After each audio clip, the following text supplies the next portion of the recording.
시청자 여러분 안녕하십니까? 헬로티비 뉴스 시작합니다. 정부가 서울과 경기 과천, 성남, 하남, 광명을 제외한 수도권 지역을 모두 부동산 규제 지역에서 해제했습니다. 금리 상승과 부동산 시장 냉각으로 서민과 중산층의 주거 경제가 불안하기 때문인데요. 단기간에 효과를 기대하기는 어려울 것으로 보입니다. 우리 지역의 상황을 조금 더 자세하게 짚어보겠습니다. 이관성 기자와 연결돼 있습니다. 자, 먼저 불과 며칠 전까지 정치권에서 나서서 이 조정지역 해제를 요구하지 않았습니까? 국토부의 조정지역 해제 소식 이후에 지역의 표정은 좀 어떤가요? 네, 우리 지역에서는 조정 대상 지역으로 남아있던 인천과 부천, 김포가 모두 부동산 규제 지역에서 해제가 됐습니다. 김포에서는 그동안 지자체가 정부의 조정적 해제를 요구해 왔는데요. 지난 9일 국토부의 주거정책심의위원회 심의를 앞두고 국회의원들까지 조정적 해제 요구 성명을 내며 목소리를 높였습니다. 규제가 풀리면서 지역사회와 정치권 모두 다행이라는 표정을 일단 보이고 있습니다. 네, 지난 9월에 부동산 규제 해제를 할 때 우리 지역에서는 이 투기 과열지구가 좀 해제가 됐을 뿐 조정 지역은 그대로 남아 있었잖아요. 이 2달 사이에 우리 지역의 부동산 시장이 급격하게 나빠졌기 때문에 이렇게 규제가 해제된 거다. 이렇게 볼 수 있을까요? 부동산 시장이 급격하게 나빠졌다기보다 일단 거래량이 없기 때문에 시장 동향으로 좀 설명해야 될 것 같습니다. 정부는 크게 네 가지 상황으로 설명하고 있는데요. 먼저 가격 하락폭입니다. 올해 들어 아파트 매매가 하락세가 계속 이어졌죠. 지난 7월 이후에는 이 전세 가격까지 크게 하락해 전세 매물이 쌓여가고 있다는 겁니다. 전세 대출 금리가 비싸다 보니 월세 선호 현상까지 늘었는데요. 또 두 번째로는 매수 심리 위축과 역대 최저 수준의 거래량입니다. 이 금리 인상 장기화와 가격 고점 인식 때문에 매수 심리가 위축된 데다 팔려는 사람과 사려는 사람들 간 가격 차이가 너무 커서 거래가 크게 준 것으로 보고 있습니다. 세 번째는 아파트 미분양 물량이 증가하고 있는 겁니다. 지난 8월까지는 주로 지방에서 미분양이 나타났는데 이 9월 이후에는 수도권까지 미분양이 나타나고 증가하고 있습니다.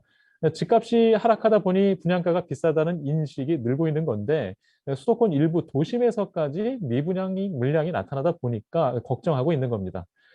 정부는 마지막으로 건설 경기 악화도 규제 해제 배경으로 보고 있습니다. 금리 상승과 주택 수요 위축 때문에 건설사들이 자금 조달에 어려움을 겪고 있는데 이 공급 물량이 줄게 되면 이 중장기 주택 공급에 부정적 영향이 불가피할 것이라 걱정하고 있는 겁니다. 네, 정부의 부동산 규제 완화가 이제 본격화되는 걸로 보이는데 부동산 시장에는 그럼 좀 변화를 줄 수 있을까요? 규제가 줄어도 금리 인상 기조가 여전하지 않습니까? 그래서 주택 거래 활성화는 어려울 것으로 보입니다. 하나를 하더라도 시장에 미치는 영향은 적을 것으로 이렇게 예측이 되고요. 매수 심리가 위축되어서 부동산 시장의 어떤 활성화 내지는 우상향 기조로 전환되기에는 어려움이 있을 것으로. 네, 조금 전 말씀하셨던 것처럼 이 가격 하락폭이 좀 커지니까 집값이 자꾸 떨어져서 주민들이 걱정이 클 것 같습니다. 주민들은 상황이 좀 나아질 거라고 보고 있습니까? 조정 대상에서 풀린 지역 주민들은 다행이라면서도 여전히 걱정을 거두지 못하고 있습니다. 비규제 지역이 되면 양도세나 취득세, 중과세 등이 사라지고 주택담보대출 비율이 올라가서 주택거래 부담은 줄어드는데요. 하지만 금리가 워낙 가파르게 올랐기 때문에 또 오르고 있기 때문에 대출받아 집을 사려는 사람 자체가 찾기 어렵습니다.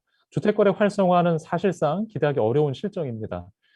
김포는 가까운 검단 신도시가 내년까지 입주 물량이 많아서 이 매매가와 전세가 하락 영향을 더 크게 받고 있는데요.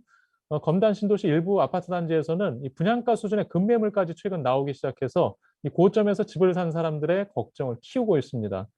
집을 팔려는 사람들과 사려는 사람들 간의 가격 차이는 아직도 크게 벌어져 있는 상황입니다. 네, 알겠습니다. 오늘 부동산 시장 관련 소식은 여기까지 듣겠습니다. 이관성 기자였습니다. 다음 소식입니다. 인천시가 북부 지역에 순환철도망을 구축합니다. 시는 이 같은 내용을 골자로 하는 인천 북부 종합발전 계획을 발표했는데요. 이번 계획은 상대적으로 발전이 더뎌 개선의 목소리가 높았던 계양구와 서구 아라뱃길 북측 지역의 발전 방안을 담고 있습니다. 특히 북부 종합발전계획에는 순환교통망 구축이 핵심으로 포함되어 있는데 오는 2026년까지 인천 지하철 1, 2호선과 서울 지하철 7호선을 유기적으로 연결해 환승 체계를 완성하는 내용을 담고 있습니다. 우선 인천 지하철 1호선은 서구 대곡동까지 6.1km를 연장해 김포도시철도와 환승이 가능해집니다.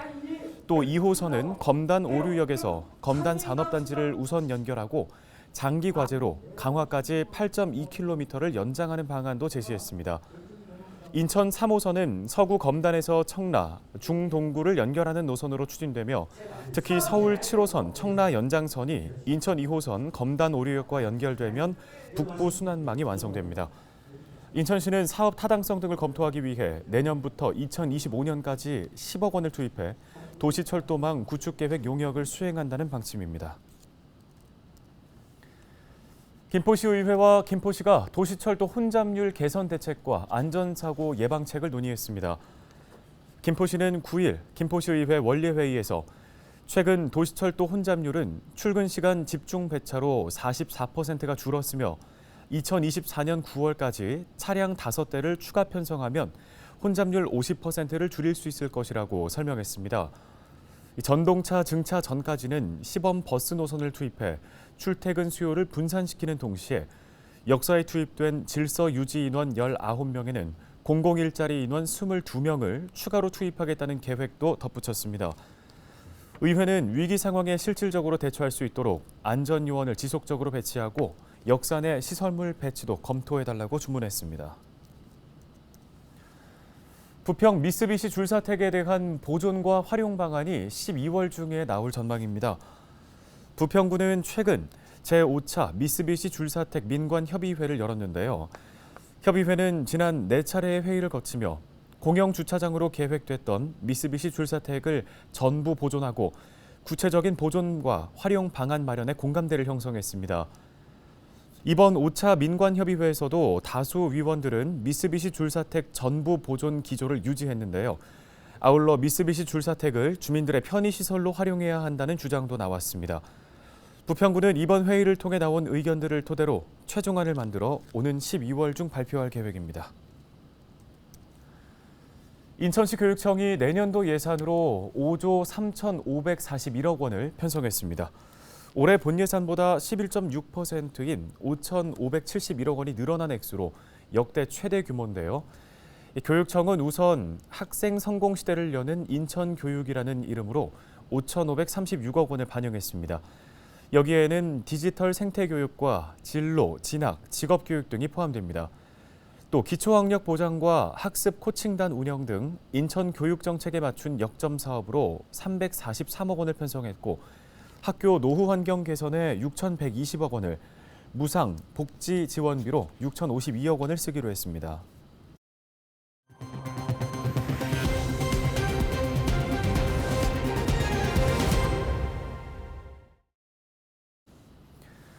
네, 오늘 인천과 경기 등 수도권 대부분 지역에서 종일 짙은 안개와 함께 초미세먼지 때문에 대기질이 좋지 못했는데요. 이렇게 고농도의 미세먼지 속에서도 시민들은 도심에 찾아온 가을 끝자락 정취를 느끼고 있습니다. 이정아 기자가 취재했습니다. 하늘이 뿌연 먼지로 뒤덮인 모습, 공기질도 탁합니다. 낮부터 인천 부평 계양 지역과 부천 등에는 초미세먼지 주의보가 내려졌습니다. 한때 초미세먼지 농도가 75 마이크로그램을 훌쩍 넘어서면서 매우 나쁨 수준을 보였습니다. 초미세먼지는 기승을 부렸지만 대부분 지역에서 기온이 20도 가까이 오르면서 온화한 날씨가 이어졌습니다. 공원 곳곳 나무는 여전히 형형색색입니다. 아직 채 다 떨어지지 않은 노란 은행나무와 붉은 단풍이 늦가을 풍경을 장식했습니다. 시민들은 수북하게 쌓인 낙엽을 밟으며 막바지 가을을 느껴봅니다. 좋아요. 쓸쓸하고 좋기도 하고. 미세먼지도 많고 안개도 많고 좀 마음이 쓸쓸하고 그러죠. 벌써 올해도 다 갔구나. 또 나이도 먹다 보니까 더 그런 생각이 들죠. 비 소식이 들어있는 주말 이후로는 기온이 다소 내려갈 것으로 예보돼 사실상 이번 주가 올가을을 제대로 만끽할 수 있는 마지막이 될 것으로 보입니다.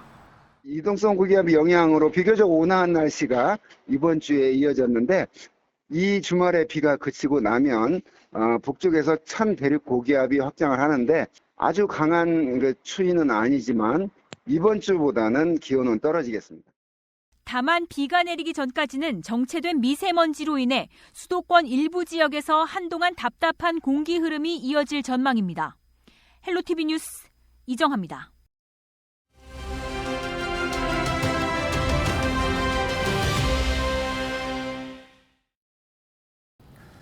정부가 코로나19 겨울 재유행이 최대 20만 명에 도달할 가능성과 함께 여름 유행과 비슷한 수준일 것으로 전망했습니다. 관련해서 인제대 백병원 가정의학과 김경우 교수 연결해 도움 말씀 들어보겠습니다. 자, 교수님 먼저 겨울철 재유행에 거리 두기 없이 좀 대응을 하겠다고 정부가 밝혔습니다. 과연 괜찮을까요? 네, 정부의 사회적 거리 두기 정책, 그러니까 다중이용 시설의 영업시간 제한이라던가 사적 모임의 인원 제한과 같은 강제적인 사회적 거리 두기는 시행하지 않게 되었는데요. 코로나19는 가까운 거리에서 침방울을 통해서라던가 또 아니면 밀폐된 환경 속에서 공기를 통해서 그리고 손 접촉을 통해서 감염이 전파될 수 있어서 대면 접촉을 최소화하시고 마스크를 잘 서로 착용하시고 손 씻기를 잘 하시는 등의 생활 방역 수칙을 준수하시는 것이 매우 중요하겠는데 이런 것들을 스스로 자발적으로 잘 준수해 주시는 것이 감염을 예방하는 데 여전히 중요하다고 할 수 있겠습니다. 그리고 중증화 위험이 높은 고위험군과 그 주변에 계신 분들은 반드시 동절기 예방접종에 참여해 주시고 또 감염이 전파되지 않도록 주의하시는 것이 필요하겠습니다. 무엇보다도 감염 취약시설에서 감염 관리라든가 또 감염주의 수칙을 잘 지키시고 또 집단 감염이 발생했을 때 감염 대응과 또 환기시설 관리 상황 등도 잘 사전에 점검하고 지원하는 것이 필요하겠습니다. 그리고 이렇게 감염자가 생기시더라도 초기에 신속한 진료가 이루어질 수 있도록 의료 대응 체계를 잘 준비하는 것도 중요하겠습니다. 네, 이렇게 재유행이 확산하고 있는데도 정작 동절기의 백신 접종률은 미미한 수준이라고 하는데요. 백신 접종과 개인 방역의 중요성을 다시 한번 강조해 주시죠. 네, 감염에 대한 면역력이 시간 경과에 따라서 조금씩 감소하고 있고 또 면역 회피력을 갖추는 새로운 변이 바이러스들이 유행하면서 감염 예방력이 떨어지고 있고 또 사회적 거리 두기가 없어져서 그만큼 언제 어디서든지 또 누구나 감염이 될 위험성이 높아져서 이제는 국민들께서 각자 감염으로부터 스스로 보호하시는 노력이 더 중요해졌는데요. 그것이 바로 동절기 추가 접종과 방역수칙 준수라고 할 수 있겠습니다. 이카 백신 접종은 오미크론 하위 변이에 대한 감염 예방 효과와 중증화 및 사망 예방 효과가 있기 때문에 건강 취약계층, 그러니까 고령층이나 요양병원과 같은 감염 취약시설 거주하시는 분들, 또 이런 분들을 돌봐주시는 분들이나 가족분들, 의료진, 그리고 또 젊은 분이라고 하더라도 비만이나 간질환, 콩팥질환, 폐질환, 면역저하자, 신경계질환과 같은 기저질환을 보유하고 계신 분들은 반드시 접종을 하시는 것이 필요하겠습니다. 건강한 소아청소년이나 성인도 백신 접종을 맞으시는 것이 직접 감염되는 것보다는 훨씬 이득이 크기 때문에 적극적으로 백신 접종에 참여하시는 것이 좋겠습니다. 네, 도움 말씀 잘 들었습니다. 인제대 백병원 가정의학과 김경우 교수였습니다. 다음 소식입니다. 놀림받은 사실에 분노해 흉기로 친구를 찌른 중학생이 경찰에 붙잡혔습니다.